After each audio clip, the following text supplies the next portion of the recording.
shorthanded Clippers team. So, Zeke, the question for you is this a great win for the Orlando Magic, or is this a suspect loss for the LA Clippers tonight?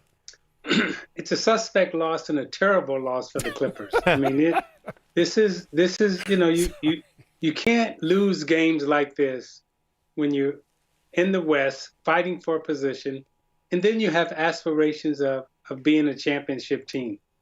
And when you have teams like Orlando coming into your building and you're supposed to win this game, these are games that you have to punish those teams because it sends a signal to the rest of the league.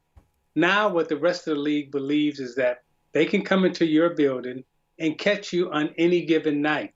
So, this is a terrible loss, in my opinion, for the Clippers.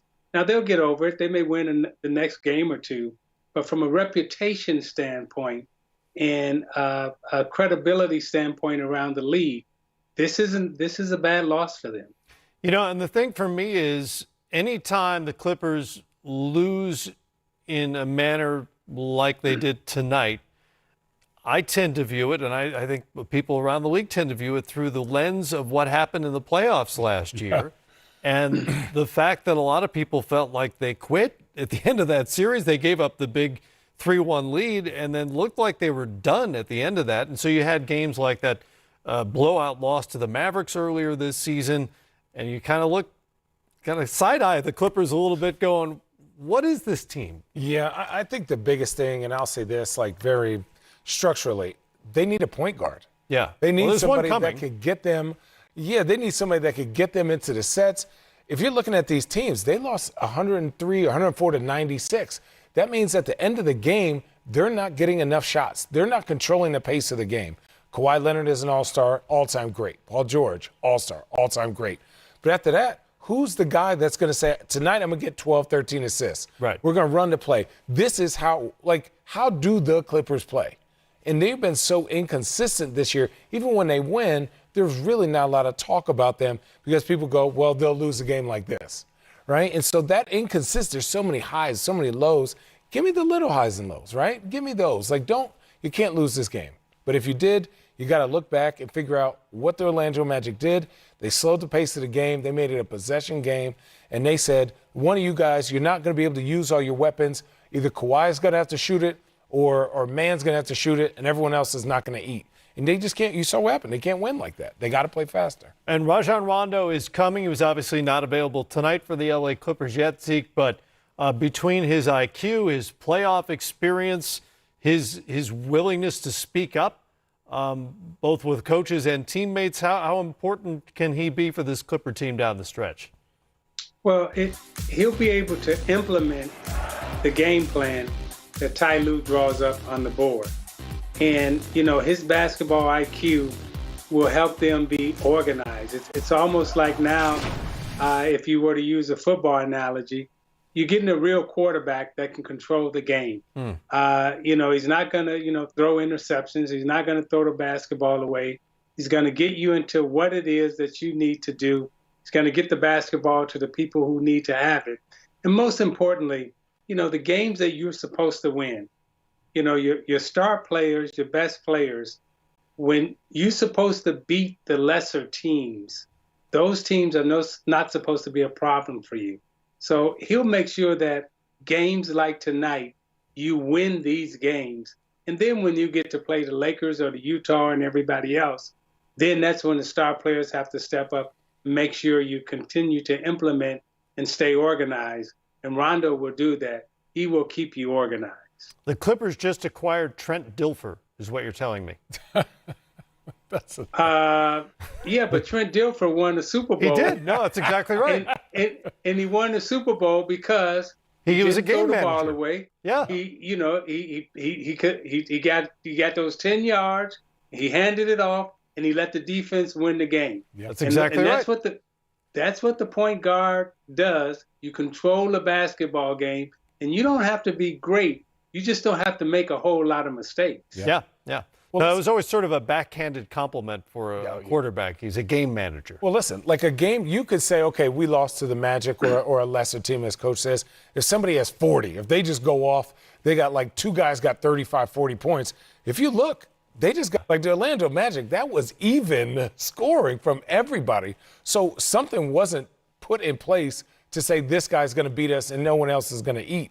And Orlando got to implement what they wanted to do. They played their style of basketball, and that doesn't show signs of growth, and it doesn't show signs of, like, who's their emotional leader? Yeah. Like, who's cussing them out? Like, we can't be here, let's turn it up. Well, that's what I wonder about Rondo as well. That's, to me, that's part of the equation, is his personality Right. in that locker room and in huddles. Yeah, I think everyone respects Rondo for what he does, Rand. And I think right now he is such a student of the game and has so much knowledge. He's going to be like, give me the ball. I'm going to get you an easy 8. I'm going to stop this play. I'm going to pick this guy up. I'm going to stop them from running what they want. And I'm going to communicate the game and slow the game down to a pace that is comfortable for us. I'm going to establish who we are. And that's what's exciting. I think the Clippers are talented. They have a chance to do something special. I just don't know what the Clippers are night in and night out. I just don't know. Like, we know what Utah does. We know what the Lakers do. What does the Clippers do when they need to win? Nights like this raise the chemistry questions that were asked in the offseason in the wake of that series against the Denver Nuggets. For now, their 6-game win streak comes to a halt against threes. 1, 2, Terrence Mann kicks it back out. It makes its way back out to Kawhi Leonard, but watch the ball off the skippy. And this is Michael Carter-Williams with the exclamation point. And just like that, 103-96, we have a win streak that has come to an end. Corey Maggette, Don McClain. Gentlemen, this one a frustrating one. Corey, would you like to go first? Don, would you like to go first or want me to go first? We're going to get to UCLA in a minute. Oh, okay. That's the bright spot there. All right. Here's the thing.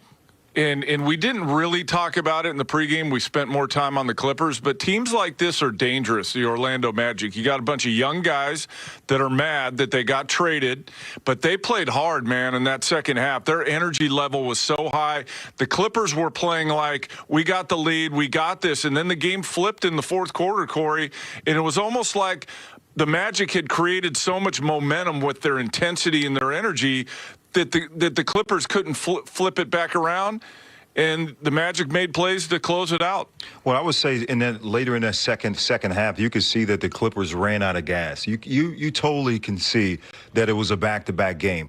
There's no excuse for what happened during this game. And the one thing about this lead, and Don, you know, regardless on whoever you're playing at any given night, you have professional players out there on the basketball court. So what that means is if you do not bring it, you can get beat in this league. And this is a prime example of the Clippers letting this game get away, thinking, matter of fact, not even thinking, they felt like, hey, this game is over in that first half. 14-point lead. It's over. Yes. And you know what? Then the mindset kind of changes from certain people on that personnel from the roster.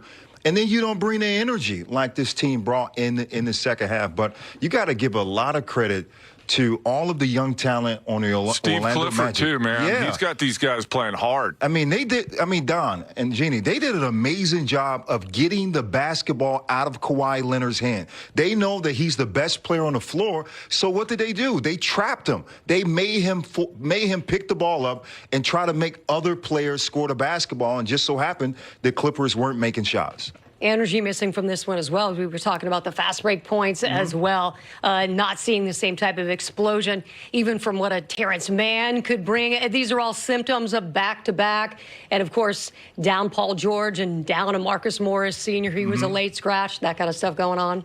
Well, I mean, you can't make that an excuse. And regardless of any of those players that were out, you could have still won this game. It just so happened that they didn't bring the same type of intensity that the Orlando Magic did in this game. And when you have nights like this, and I know that Coach Tyler, I do not want to be in that locker room. He's really upset because these are the games you want to win because you're supposed to win. And it shouldn't be any excuses on that. All right, Don, you were talking about Luke Kennard.